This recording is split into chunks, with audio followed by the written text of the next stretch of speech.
Të dashur vëllezër dhe motra, sot është dita e diasporës. Kërkojmë mirëkuptimin tuaj për të folur. E kemi thënë shumë herë, jemi 10 milion shqiptar, 6 milion ide, 3 milion platforma, 1 milion njerëz që duan të flasin dhe 500.000 kandidat për kryeministër. Ju lutem, leni radhën mërgatës tonë që ka udhëtuar për 3 ditë e 3 net. Ju lutem. Atëherë ftojmë dikant sërish nga mërgata.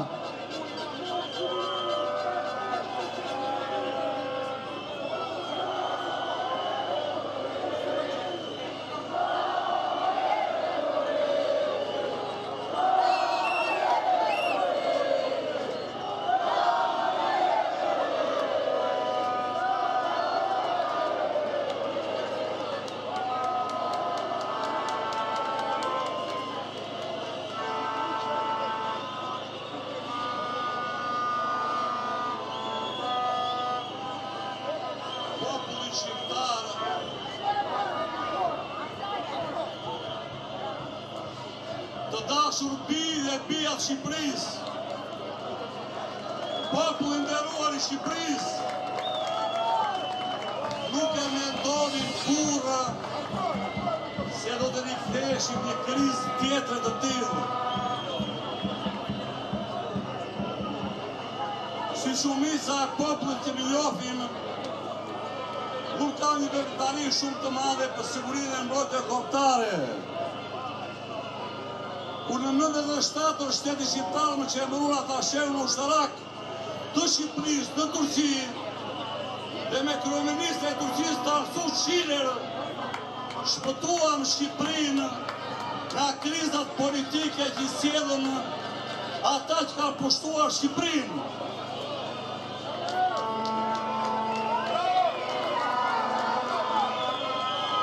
Ju lutem 1 minutë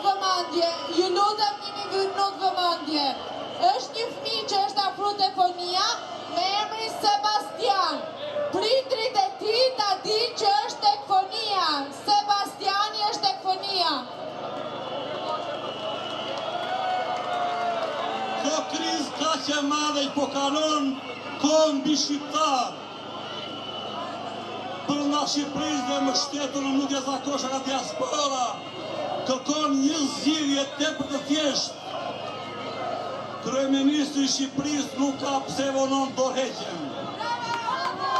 Të mendoj për sigurinë dhe mbrojtjen kombëtare, sepse vazhdimi dhe zgjatja protestave sjell probleme të sigurisë vendit. Spaku të kërkojë heqjen e imunitetit e Tiranës dhe të fillojë ndjekje penale për shkeljen e kushtetutës. Sepse ka shkelur kushteti numër 1, numër 2 dhe numër 3 të kushtetutës për sovranitetin dhe tërësinë territoriale të Shqipërisë, e cila përbën tradhti kombëtare.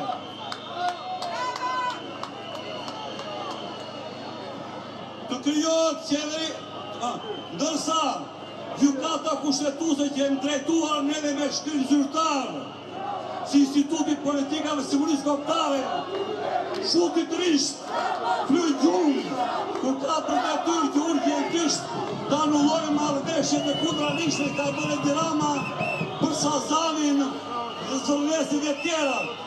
Pra, gjykata kushtetuese ashtu që veproi për anullimin e marrëveshjes së tetit me Greqinë, duhet të anullojë urgjentisht marrëveshjen e Sazanit dhe të zëvendësit të qetësohet populli shqiptar.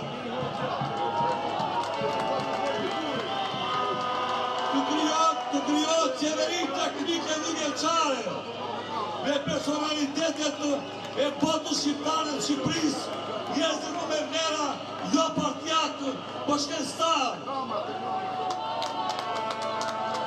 Në muajin e 8 të qeverisë teknike të bëhet referendumi popullor në popull, me të gjitha pikat e ligjeve nga më dhe dyshit deri në sot, të cilat janë anti-shqiptare, anti-legjore, anti-kushtetuse.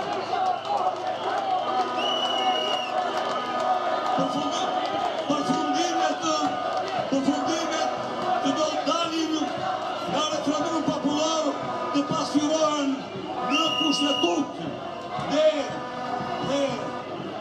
të sekuestruar të gjitha pasuritë e politikanëve, të deputetëve, ministrave, të cilat nuk përputhen me të ardha zyrtare për dërë.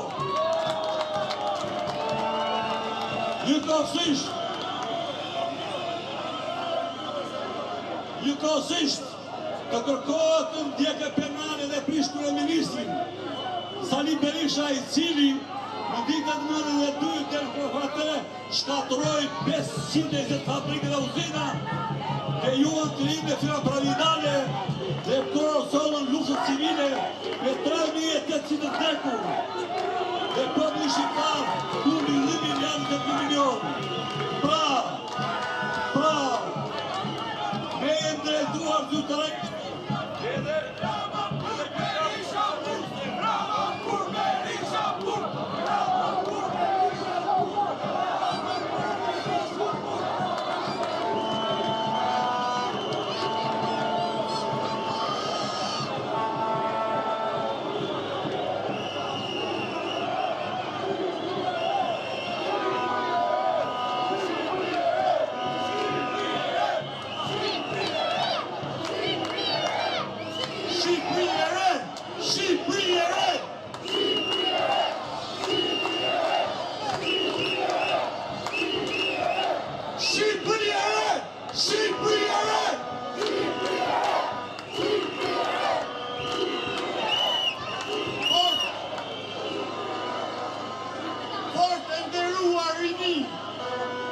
të nderuar qytetar, të nderuar vëllezër e motra, që me trup jeni larg, po me zemër jeni këtu. I qujnë Irel Elizi, vinë nga Kuksi, edhe të më falni për emocion. Ky është një moment shumë historik. Dhe ne jemi mbledhur këtu për fatin e këtij kombi edhe për drejtimin që ai duhet të marrë. Sot jemi në një udhëheqës dhe kemi dy rrugë. Njëra rrugë është rruga ku duam vazhdojmë të na mbajmë bitë e qoflargut, dhe rruga tjetër është rruga e lirisë edhe e begatisë. Ne e kemi mosjen tonë. Këta vetëm munden ta vonojnë, por jo ta ndalojnë atë. Pas 3 dekadash, shumë nga ne këtu pyesin se pse demokracia e ndërruar nuk erdhi. Ajo nuk erdhi sepse brezi para nesh besoi se mjaftonte udhëzimi i asaj statuja atje në shesh edhe liria do vinte. Ato besuan se demokracinë do e sillte koha dhe ndikimi i vendeve të zhvilluara. Por, vëllezër e motra, historia ne na mëson një vërtet madhe, por fatkeqësisht për rastin tonë edhe shumë të hidhur. Liria nuk dhurohet, ajo as nuk trashëgohet, për ata ne duhet me luftu edhe me marrë çdo ditë.